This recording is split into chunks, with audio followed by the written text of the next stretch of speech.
Hey guys, welcome back. As you'll notice, it is now November and it is below zero outside. A few weeks ago, back in mid-October or so, we had our first frost, before which I put the garden to rest. Since then, I've measured and processed all of our spoils, so I think now is a good time to review kind of what worked this year and what didn't. Right now, I am sitting in the backyard root patch. This is where I grow my root crops, and this year I grew garlic, onions, carrots, beets, and radishes. Some of my biggest successes this year were beets and carrots. Aside from the middle pathway, I dedicated roughly 1/4 of this plot to beets, and I planted them in roughly 3-inch rows with 1-inch spacing and no thinning of the seedlings. During my harvest, as I was pulling the beets out, some of them were directly touching each other. One of the few things I've discovered since is that beets are one of those crops that actually like to be surrounded by their friends. That is, if you plant them too close, they just kind of grow and space themselves back out. And by the end of the harvest, I had nearly a full 5-gallon bucket, all organic. Now, in terms of actual numbers, ultimately this 1.3 meters squared beet patch behind me produced 9.7 kilograms of beets, so about 20 pounds, and that came out to 7.4 kilograms per meter squared. Just for reference, the typical farming yield is 4.5 kilograms per meter squared, so we're already doing pretty good there.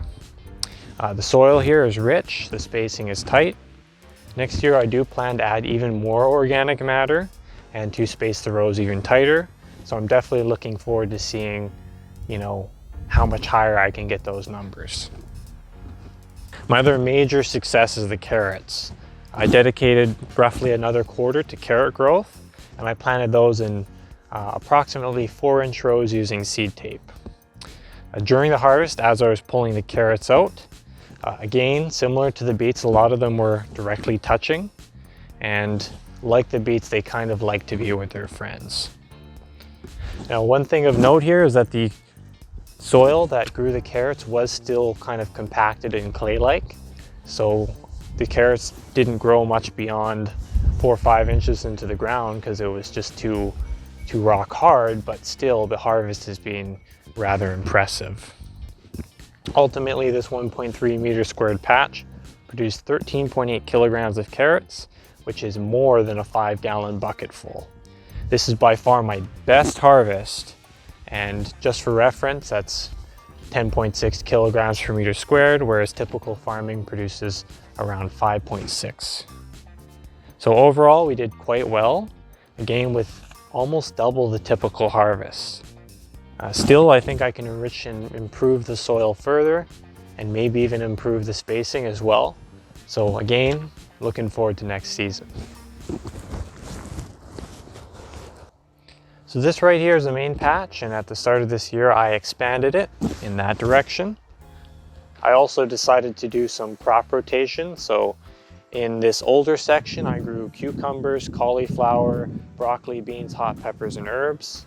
And in the newer section, I grew zucchini and tomatoes. We have the cucumbers, of which I grew 8 plants. Initially on the ground, though I eventually installed these handmade cages, and what these are is just bamboo stakes, zip ties, and bent galvanized wire.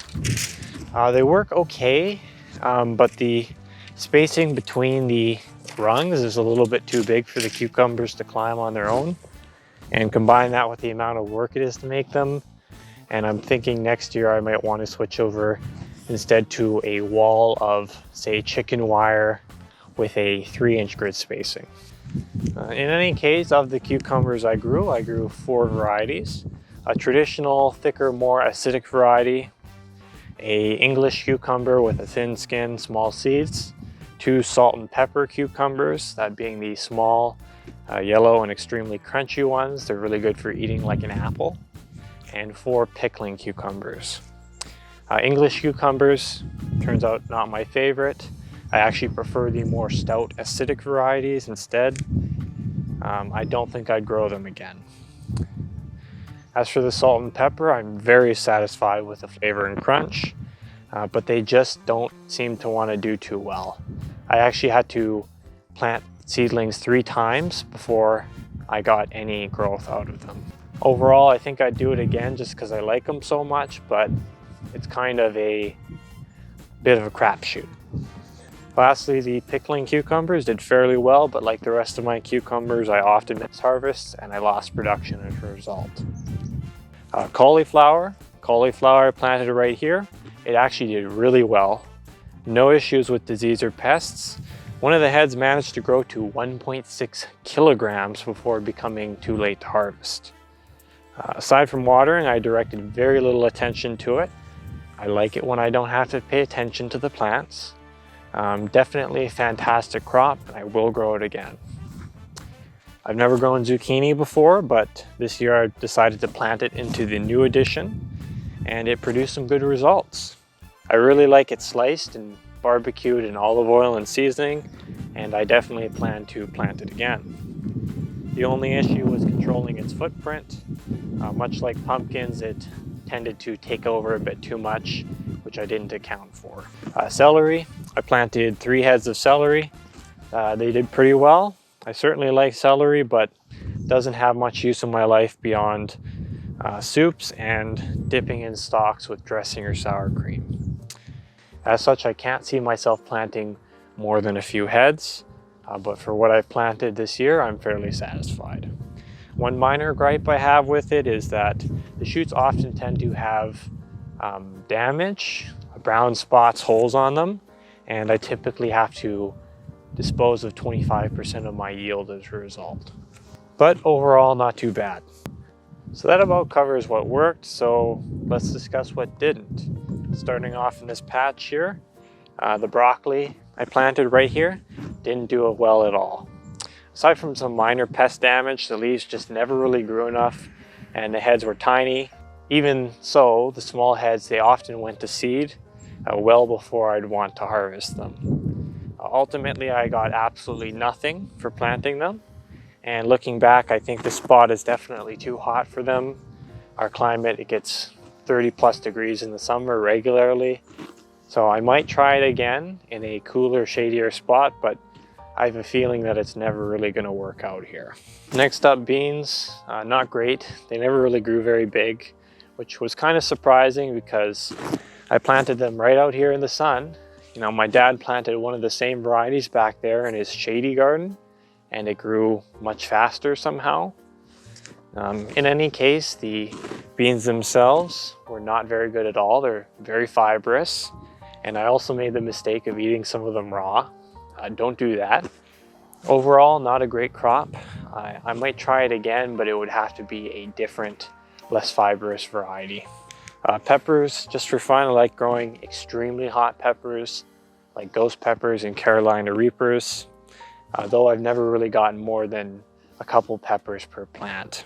I do enjoy them enough to continue growing them despite the poor yields, but I do need to investigate what's going on with that, because whenever I plant them, they kind of just don't really grow and they kind of turn yellow.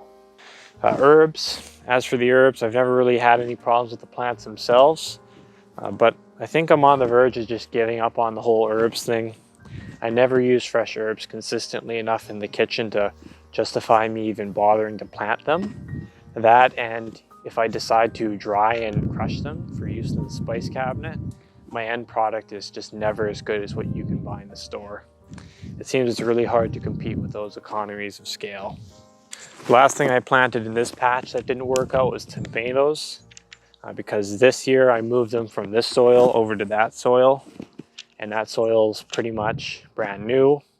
And despite all my amendments at the start of this year, it just wasn't quite enough because the soil is very kind of heavy clay, compact, not a lot of organic matter. And when you combine that with historic rainfall, like, you know, more than we've had in decades and decades,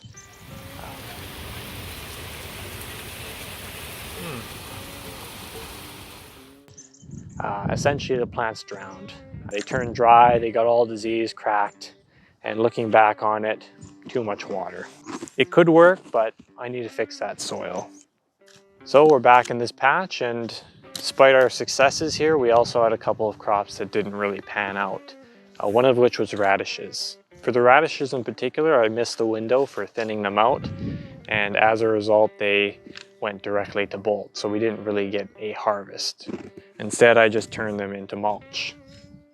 You know, radishes are cool and fast growing, but beyond salads, I don't really have much of a use for them in my garden. I may plant them again, but I think I would do it in a dedicated salad patch of some sort. The other failures I had back here were garlic and onions. Both the garlic and the onions I planted met a similar fate. That being, I didn't quite plant them deep enough, and combine that with lots of dry, hot weather and no mulch in the soil. The garlic just dried out, didn't produce any plants at all, and the onions only got up to a small size before the stalks fell over. I'll try those again next year, but didn't quite get it right this time. So this right here is my lawn patch. Last year, part of this patio was excavated because it was too big, and we got to use all the extra stones for walkways around the yard.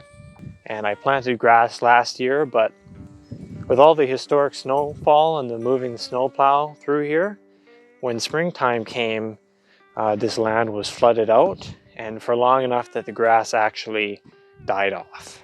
Instead of planting new grass and adding more soil, I instead opted to grow potatoes in here, you know, because why not? Here, this is somewhat poor, clay-heavy soil. I planted the seed potatoes at a depth of roughly 4 inches on a 6-inch circular grid. The harvest was a lot of work and produced kind of unimpressive yields. Ultimately, this 1.7 meter squared patch only produced a mere 4.3 kilograms of potatoes, which comes out to about 2.5 kilograms per meter squared. Just for reference, from what I was able to find, the farming benchmark is 3.8. So unlike some of our other patches, our numbers are actually below what we would expect if we were running a conventional farm. I do believe that this ultimately has a lot to do with the poor soil quality and the lack of organic matter in the soil. Lastly, this is the side patch right in between the houses. The soil here is somewhat poor and the area is dry. It also doesn't receive much sunlight. Here I planted pumpkins, watermelons, and potatoes closer to the front. Checking the side patch, we have even worse numbers, producing just 4.4 kilograms in this 2.5 square meter patch. That's just 1.74 kilograms per square meter, which is, to be fair, not entirely surprising, as this spot doesn't really get much sun, being between these buildings, and the soil quality is even poorer, especially since for years the perennial plant that has grown here has been mowed and all that organic matter has been vacuumed out. I do still think that with some amendments this could be productive, but clearly it's never going to be as good as some of the sunnier, wetter locations in the yard. The harvest was a lot of work as well. I'm thinking I may attempt growing potatoes in pots next year, as it would allow me to utilize some of that patio space in the back and make my life a little easier. Our next failed crop is, of course, watermelon. This is the second year I've attempted to grow watermelon, and this is the second year the watermelon plant has dried out and died. Even with mulch and reasonable but slightly inconsistent watering, the watermelon plant still dies.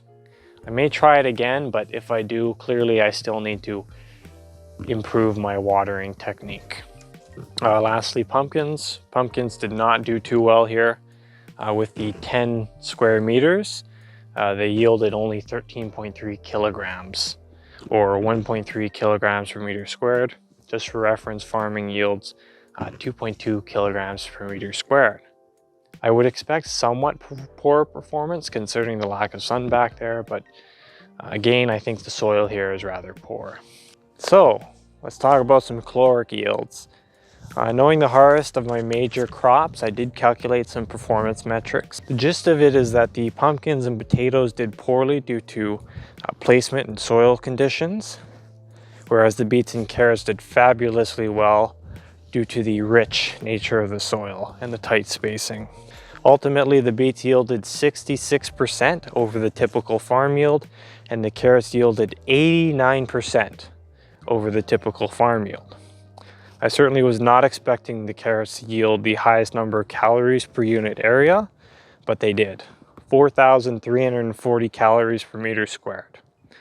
In theory, with 2,500 calories a day, I would need a minimum amount of 210 square meters, or roughly 2,250 square feet of land area to create the calories that I would require for a full year. In this 5,000 square foot lot, taking into account the paved over and impermeable areas, I think that we could get that amount of green space made available.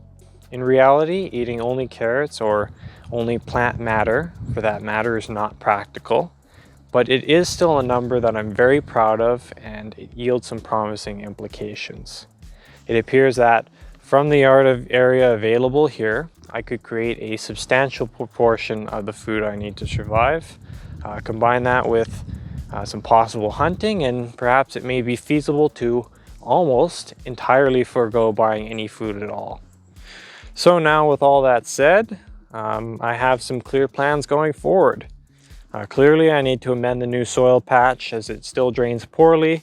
I can't have my plants getting drowned again, even in record rain. The cucumber cages, those work okay, but not quite well enough.